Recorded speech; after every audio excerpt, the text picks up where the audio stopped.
Kita kembali lanjutkan perbincangan. Bang Daniel Johan tadi sudah diberikan tanggapan oleh Pak Wihadi. Nanti selain Bang Daniel juga bisa memberikan komentar mengenai hal ini, mungkin juga bisa diberikan pandangan mengenai suara PKB yang memang melesat saat ini di Provinsi Jawa Timur. Ternyata berbeda kondisinya dengan masalah pilpresnya. Apakah ini juga disebabkan oleh Gus Muhaimin yang memang harus berbagi popularitas dengan Pak Mahfud MD wilayah Jawa Timur? Bang Johan. Ya, sejauh ini seluruh kader, seluruh caleg ya berserta seluruh struktur itu sudah sepakat untuk bergerak bersama dengan mengkampanyekan pasangan Amin ya. Nah, itu yang sekarang ini sedang juga kita akan pahami lebih dalam sambil sekarang ini kita fokus mengawal penghitungan suara ya. Nah, jadi nanti seluruh hasil penghitungan suara sampai final dan seluruh masukan-masukan dari kader, dari seluruh caleg itu yang akan menjadi bahan untuk kita melakukan evaluasi, melakukan pendalaman. Sehingga saat ini kita belum bisa memberikan suatu jawaban yang komprehensif, jawaban yang menyeluruh. Karena setelah melalui proses inilah baru kita bisa memahami secara lebih mendalam untuk menjelaskan sebenarnya seperti apa peta di Jawa Timur saat ini. Ya baik, tapi ada evaluasi apa sebenarnya? Selain tadi memang upayanya mengawal untuk kedepannya, tapi ada evaluasi apa? Karena memang kondisinya berbanding terbalik seperti ini, Bang Daniel Johan. Kan saat ini, sehingga saat ini itu cepatnya menunjukkan bahwa suara PKB nomor 1 di Jawa Timur. Ya cukup banyak seperti yang tadi saya sampaikan, termasuk proses kriminalisasi ya. Karena kan beberapa pejabat kepala desa, beberapa kepala daerah juga mengalami tekanan-tekanan ya di akhir. Nah, sehingga proses itu pun sedikit banyak, apakah sedikit, apakah banyak juga mempengaruhi peta pemilihan. Itu salah satunya, Mbak. Baik. Ini kami juga berikan kesempatan kepada Bang Ciko untuk memberikan tanggapan yang tadi Mas Adi katakan. Soal anomali PDIP suaranya masih bisa ada di sana peringkat kedua, tapi kemudian suaranya kalau Pak Ganjar tidak cukup banyak memberikan dukungan atau para pendukung di sana memberikan suara untuk Pak Ganjar. Tidak solidnya kemudian para caleg-caleg di sana, faktor internal juga, Bang Ciko.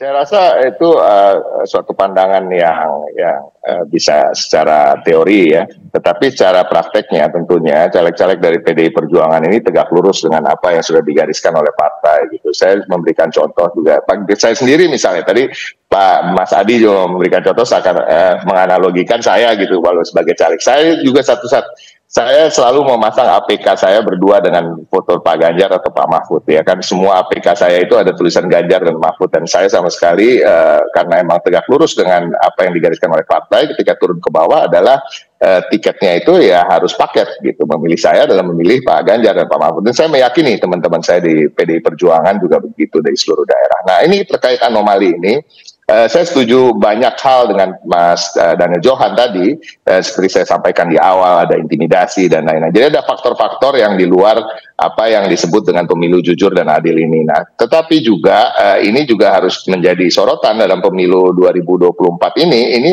saya melihat salah satu-satunya di mana capres maupun cawapres yang berasal dari partai itu mendapatkan suara bisa lebih kecil daripada perolehan suara partainya gitu. Nah, ini bisa dikoreksi mungkin oleh Mas Adi, kalau Mas Adi yang biasa mengamati seluruh pemilu yang ada ya kan, kita bisa yang saya ingat mungkin ketika 2004 Pak Amin Rais gitu ya maju dari Partai Amanat Nasional dengan suara PAN yang hanya 7%, Pak Amin mendapatkan suara 15% gitu, bahkan 2 kali. Dan saya lihat juga calon-calon presiden maupun wakil presiden lain, semua yang maju di era reformasi sebagai capres dan cawapres selalu mendapatkan suara lebih tinggi daripada perolehan suara partainya. Dan ini menjadi pertanyaan, harus menjadi pertanyaan, dan tetap kembali seperti dikatakan Mas Daniel Johan tadi, juga Mas Wiyadi, bahwa kami memang ini adalah hasil perolehan suara versi quick count, dan ke depan kita terus menelusuri apa yang terjadi dalam pencoblosan kemarin pasca maupun sebelum.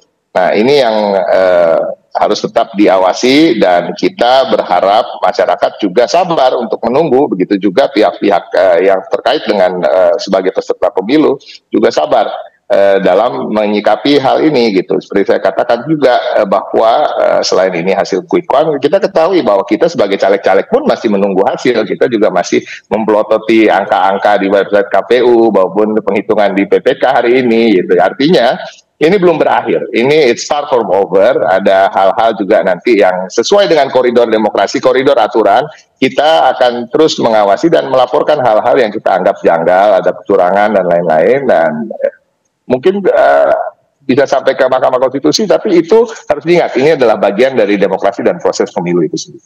Baik, sebelum nanti kita dengarkan pandangan dari Mas Adi, Pak Wihadi terlebih dahulu. Apakah kemudian dengan adanya Pak Prabowo, kemudian juga Mas Gibran, pasangan 02 ini posisinya teratas hingga saat ini versi quick count di Jawa Timur juga bisa berpengaruh, berimbas terhadap suara dari Gerindra di sana, Pak Wihadi? Karena kalau kita lihat juga sepertinya 3 terbesar saat ini masih ditempati oleh PKB, kemudian PDIP dan juga Golkar di Jawa Timur. Iya, memang sebelum pemilu, pada saat saat 2024, pemilu 2019 pun memang posisinya adalah PDI Perjuangan, PKB, dan Gerindra. Jadi mungkin ini ada pergeseran di PKB dan PDI Perjuangan, dan tapi Gerindra tetap nomor 3. Jadi memang kalau kita melihat apa yang terjadi saat ini, yang disampaikan oleh Mas Adi tadi mengenai masa anomali, itu memang kita rasakan sekali pada saat sekarang ini bagaimana caleg dan capres. Jadi memang ada daerah-daerah memang yang kita melihat memang tidak memungkinkan untuk capres itu sebagai idola daripada masyarakat itu. Biasanya memang caleg akan mencari aman. Tapi bagi kami di Gerindra itu kita tegak lurus kepada ketua umum kita, karena bagaimanapun juga adalah yang maju ini adalah ketua umum kita. Jadi artinya memang kita akan berjuang all out untuk ketua umum kita menjadi presiden.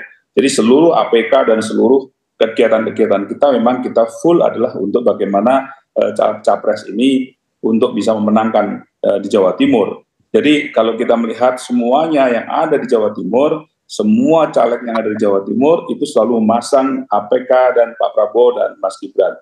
Dan saya kira efeknya juga masyarakat sebenarnya juga lebih mengenal Pak Prabowo dan Mas Gibran dibandingkan dengan caleg-calegnya, terutama caleg-caleg baru, sehingga caleg-caleg baru ini seringkali juga memasang Pak Prabowo dan Mas Gibran ini sebagai penarik juga dari masyarakat bahwa ini adalah orang-orang daripada Partai Gerindra dengan Pak Prabowo dan Mas Gibran. Dan ini diikuti oleh semua partai-partai koalisi, sehingga kita bisa melihat kotel efek daripada partai-partai koalisi ini juga ikut merasakan, sehingga mereka perolehan mereka adalah naik juga karena memang memasang Pak Prabowo dan Mas Gibran. Jadi memang ini adalah merupakan hal yang kita melihat masyarakat memang sedang mencari Pak Prabowo, untuk efek Pak Prabowo ini memang sangat kuat di Jawa Timur. Jadi memang semua caleg pun justru memasang foto daripada Pak Prabowo dan Mas Gibran. Bahkan mungkin ada beberapa caleg yang tidak memasang itu, ya kita lihat hasilnya, ternyata memang hasilnya banyak juga yang mereka justru tidak mendapatkan suara yang bagus dengan tidak memasang foto Mas Gibran dan Pak Prabowo dan Mas Gibran itu. Ini adalah merupakan kerja keras, dan kita semua caleg-caleg kita bekerja keras untuk presiden dan juga pencalekan daripada legislatif ini. Baik, korelasi suara yang diperoleh masing-masing pasangan calon dalam Pilpres, kemudian apakah hubungannya dengan suara yang diraih oleh partai-partai dalam Pileg? Nanti Mas Adi juga bisa berikan pandangan, tapi setelah jeda berikut ini kami segera kembali.